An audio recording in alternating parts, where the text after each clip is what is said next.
Muy buenos días, mis estimados estudiantes. Les saluda el profesor Luis David Mitmasulca. Vamos a iniciar nuestras clases virtuales del curso de Plan Lector. La lectura que traje para ustedes es sobre los hobbits. Es una lectura fantástica, muy bonita, interesante. Además, también se ha desarrollado una película relacionado a este tema. Muy bien, a continuación les voy a dejar el video, ¿ya? Y luego ustedes procederán a desarrollar los ejercicios. Bueno, definitivamente van a tener que leer la lectura antes y luego desarrollar las preguntas de la separata. Muy bien, les dejo con el video. Mike Gobane, Nerugini, soy Kai y en este vídeo voy a contaros todo lo que sabemos sobre la raza de los hobbits en la Tierra Media. Hobbit es el término que empleaban los seres de esta raza para referirse a sí mismos, pero también eran conocidos como medianos, gente pequeña, Feriain y Ferianath. Físicamente, los hobbits eran gente de la mitad de nuestra talla, más pequeños y menos corpulentos que los enanos, con una estatura que variaba entre los 2 y los 4 pies de nuestra medida. En la Tierra Media, todas las razas y pueblos tienen un origen claro, tanto los Valar como los Maiar, como los elfos, los hombres, los Ents, los enanos, los orcos o incluso los trolls, y por eso resulta curioso que los hobbits, que son los protagonistas de gran parte de la historia, no tengan un origen tan claro y definido. Lo cierto es que no sabemos nada de los hobbits hasta mediados de la Tercera Edad, momento en el que aparecieron en los valles del río Anduin. Pero antes de eso, no son nunca mencionados, no sabemos de dónde vinieron, y el único rastro de ello que poseemos es en la carta 131 de las cartas de Tolkien, lugar donde Tolkien escribió que los hobbits eran una rama de la raza humana. Dijo que los hobbits estaban emparentados con los hombres, no con los elfos o los enanos, y de ahí se deduce que hobbits y hombres puedan convivir juntos, como hicieron en Bree, o que unos sean llamados gente pequeña y los otros sean llamados gente grande. En consecuencia, los hobbits eran como los hombres, no tenían ningún poder que no tuvieran los humanos, salvo que los hobbits estaban más en contacto con la naturaleza, tanto vegetal como animal, y además no tenían avaricia por las joyas o riquezas. Los hobbits se dividían en 3 subgrupos, llamados los pelosos, los fuertes y los albos, cada uno de los cuales tenía algunas características distintas. Por tanto, los hobbits son mencionados por primera vez en los registros en el año 1050 de la Tercera Edad, momento en el que los pelosos se mudaron de los valles de Anduin a Eriador, donde vagabundearon hasta Amonsul. Es obvio que los hobbits habían existido desde hacía muchos años, pero no hay registros de ello y por tanto no sabemos qué fue de ellos durante las edades anteriores, la primera y la segunda edad del Sol. En cualquier caso, en la Tercera Edad los hobbits vivían en los valles de Anduin y no sabemos con certeza por qué empezaron a desplazarse hacia el oeste, aunque parece probable que fuera tanto porque los hombres empezaban a multiplicarse, como porque una sombra cayó sobre el Bosque Verde, por lo que a partir de entonces fue conocido como el Bosque Negro. Por tanto, los pelosos se mudaron en el 1050 y un siglo después los fuertes cruzaron el paso de Caradhras y fueron al Ángulo y a Dunlan, mientras que los albos entraban también en Eriador. En el año 1300 se levantó en el norte el malvado reino de Angmar, así que los hobbits en general migraron al oeste, instalándose en la aldea de Bree, y 50 años después los hobbits del Ángulo abandonaron la región y algunos de ellos volvieron a cruzar las montañas para regresar al lugar de donde venían. Su siguiente mención es en el año 1601 de la Tercera Edad, momento en el que muchos de los que había en Bree viajaron al oeste y el rey Argeleb II de Arthedain les concedió la tierra que los hobbits llamaron Comarca.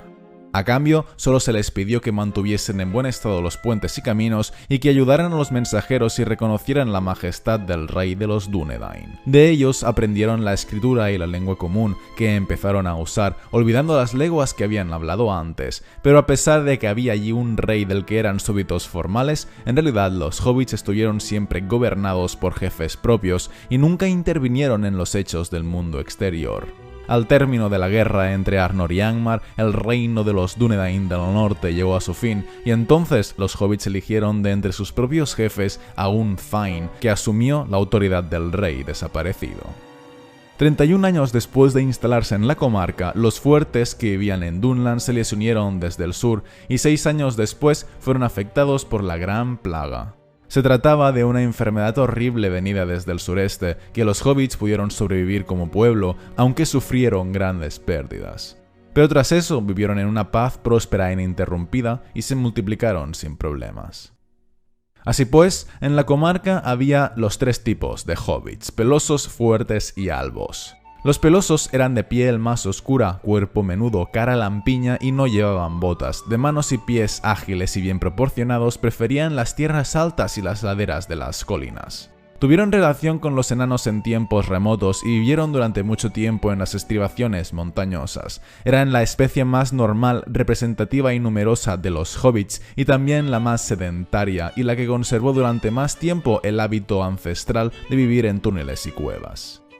Por otro lado, los fuertes eran más anchos, de constitución más sólida, tenían pies y manos más grandes, eran los únicos que tenían algo de vello facial, en concreto en la barbilla, preferían las llanuras y las orillas de los ríos y temían menos a los hombres. Y por último, los albos tenían la piel y los cabellos más claros, eran más altos y delgados que los otros y amaban los árboles y los bosques. Ellos eran los menos numerosos, más amigos de los elfos que el resto de hobbits y más hábiles para el lenguaje y los cantos que para el trabajo manual.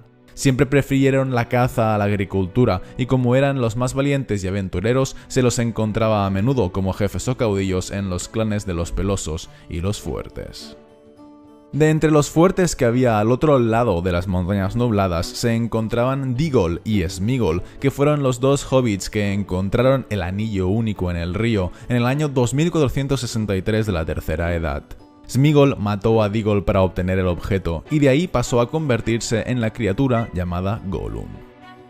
Por otro lado, en la comarca solo sucedieron dos hechos más de interés desde la Gran Plaga. El primero fue en el año 2747, momento en el que tuvo lugar la batalla de los Campos Verdes, en la que Bandobras Tuk desbarató una invasión de orcos. Y la segunda fue 11 años después, cuando tuvo lugar el Largo Invierno, momento en el que el mago Gandalf acudió para ayudar a los hobbits, pues miles de ellos murieron durante el invierno y la hambruna que siguió.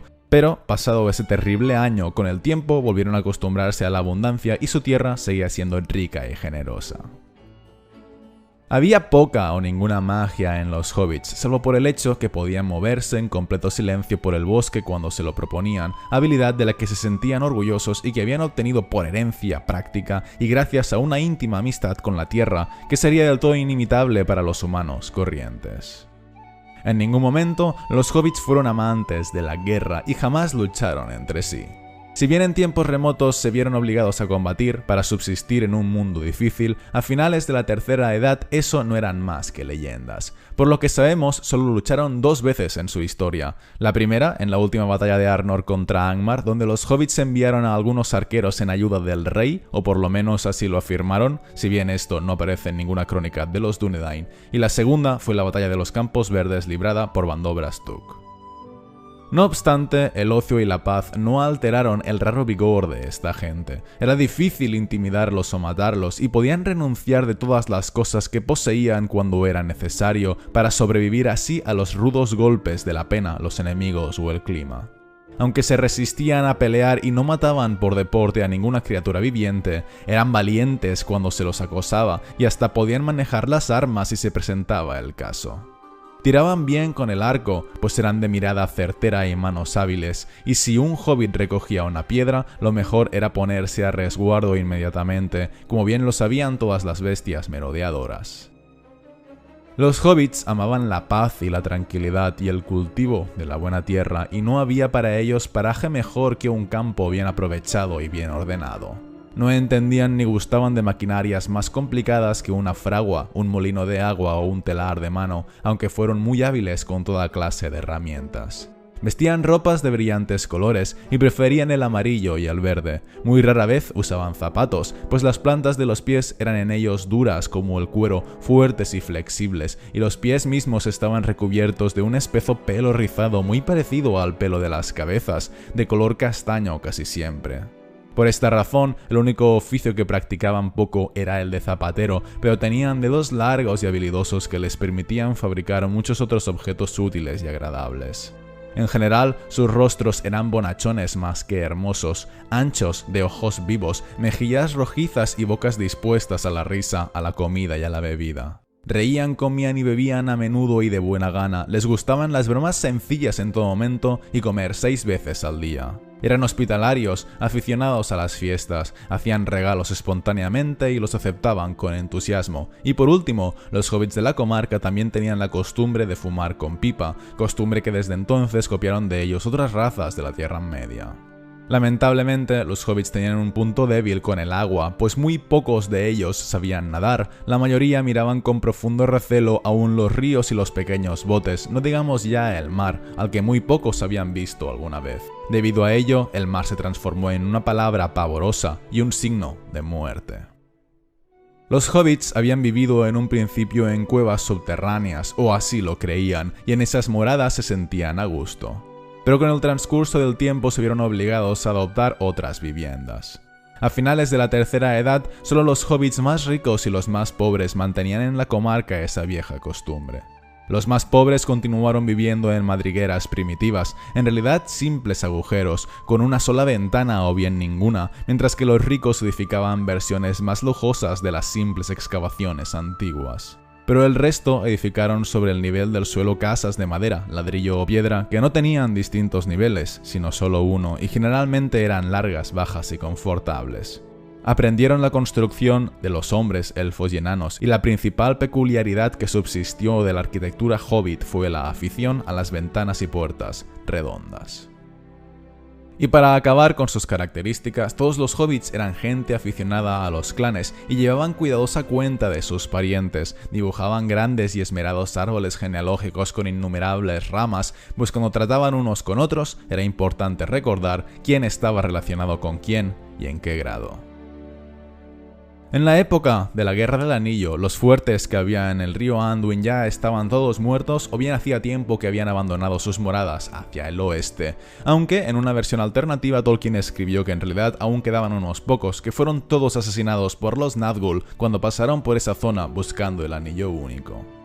De hecho, el Anillo Único fue lo que hizo que los hobbits se mezclaran por primera vez con los grandes asuntos del mundo exterior y que desempeñaran un papel importantísimo en las guerras de los hombres y los elfos. Pues Bilbo Bolsón encontró el anillo de casualidad en su aventura hacia Erebor y de él el anillo pasó a su heredero, que era Frodo, cuando Gandalf descubrió que se trataba del Anillo Único de Sauron. Debido a ello, Frodo, su jardinero Sam y sus primos Merry y Pippin partieron de la comarca a Rivendell y de allí viajaron por todo el oeste de la Tierra Media, convirtiéndose en los héroes que lograrían derrotar a Sauron, el Señor Oscuro, porque llevaron el anillo hasta el Monte del Destino, en el interior de la tierra de Mordor. Por desgracia, cuando regresaron se encontraron que la comarca había sido sometida por Saruman y sus secuaces, hombres malvados y semiorcos. Así pues, los 4 hobbits iniciaron una rebelión que acabó con la segunda y última batalla que se libró dentro de la comarca, que fue la batalla de Del Agua. Los hobbits consiguieron así liberar su hogar y la contienda terminó con la muerte tanto de Saruman como de Grima y el saneamiento de la comarca. Se convirtieron así en los 4 hobbits más famosos de su historia, y aunque Frodo y Bilbo no tardaron en abandonar la Tierra Media para ir a Aman, Sam, Merry y Pippin se casaron, tuvieron muchos hijos y consiguieron los títulos más importantes dentro de la comarca. En concreto, Sam fue escogido como alcalde durante 7 elecciones consecutivas, y tras eso, a la edad de 102 años, fue a los Puertos Grises para viajar también hasta Aman, él que era el último de los portadores del anillo.